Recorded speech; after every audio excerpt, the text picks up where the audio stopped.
Every empire swears its money is safe. Every government insists its promises will last forever. And every time, history proves them wrong.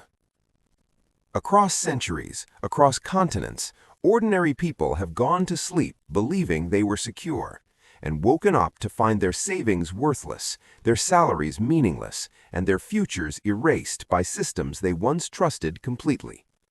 From Rome to France, from the American Civil War to modern-day Lebanon, financial collapse is not rare.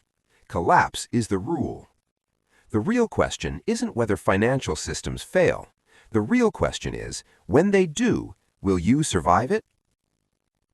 The most dangerous financial mistake is believing in permanence.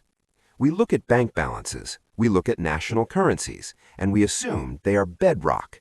But money is not bedrock. Money is trust, and trust can vanish overnight. That is why history is so brutal and why it is so useful, because every collapse leaves behind the same trail: lessons, patterns, warnings, showing us what actually preserves wealth and what evaporates into dust.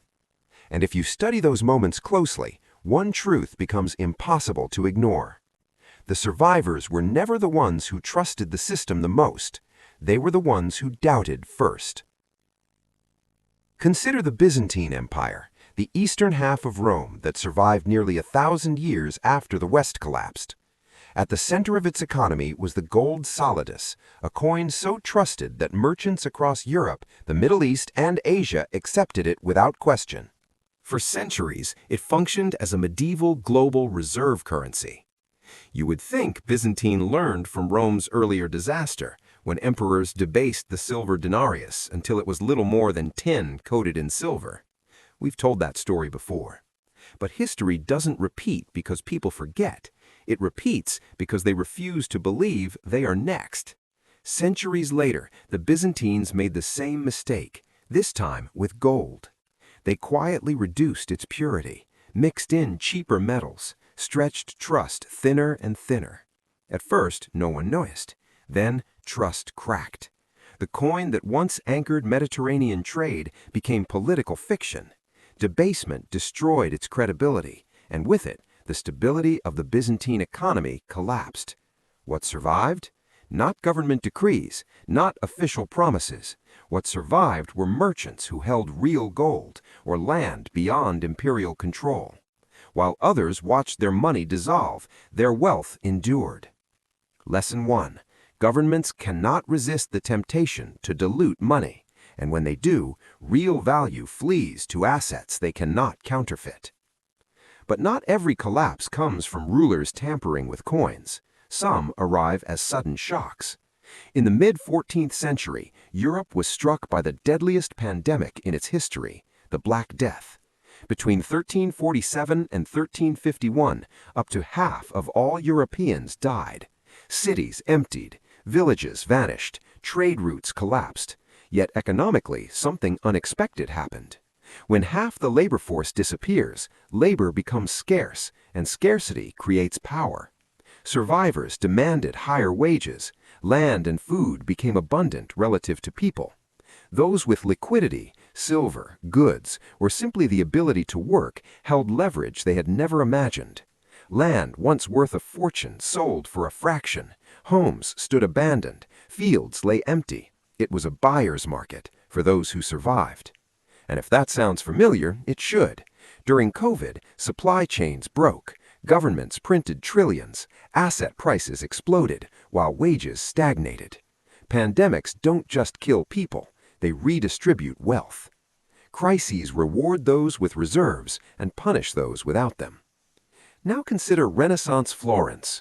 In the mid-1400s, it was Europe's financial capital, the Wall Street of the medieval world.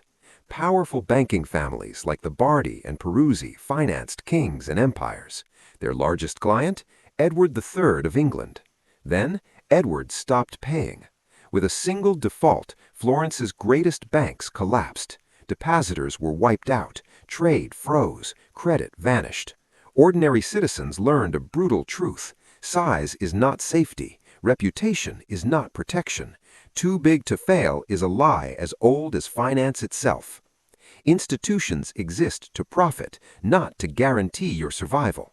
When they fall, they take your savings with them. Florence learned it. Lehman Brothers proved it in 2008. Lebanon confirmed it in 2019.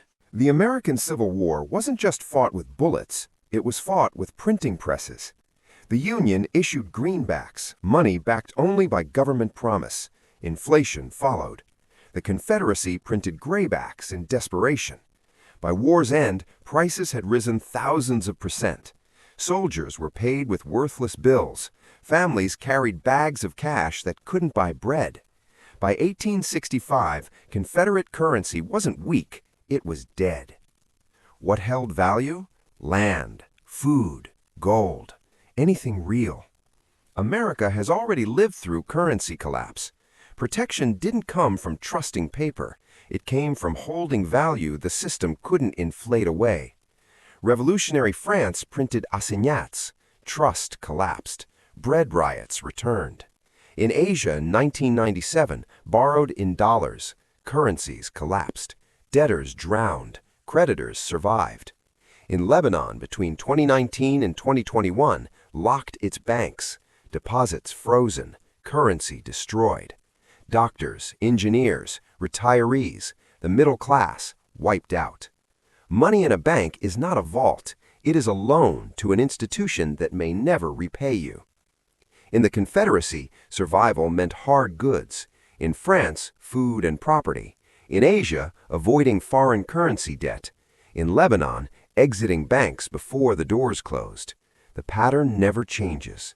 Collapse is both tragedy and opportunity. The unprepared are ruined. The prepared acquire wealth at a discount. But wealth isn't just what you own, it's what you can do. Bakers, farmers, craftsmen, traders, those who could produce value didn't just survive, they rose. Every crisis is a transfer, from trust to preparation, from paper to reality, from passive savers to active builders. So the question isn't whether everything falls apart, it always does. The question is whether you'll be left holding promises or something real. History doesn't repeat, but if you ignore it, it will crush you all the same. If this gave you a new perspective, subscribe. History already has the answers. I'll show you where to look.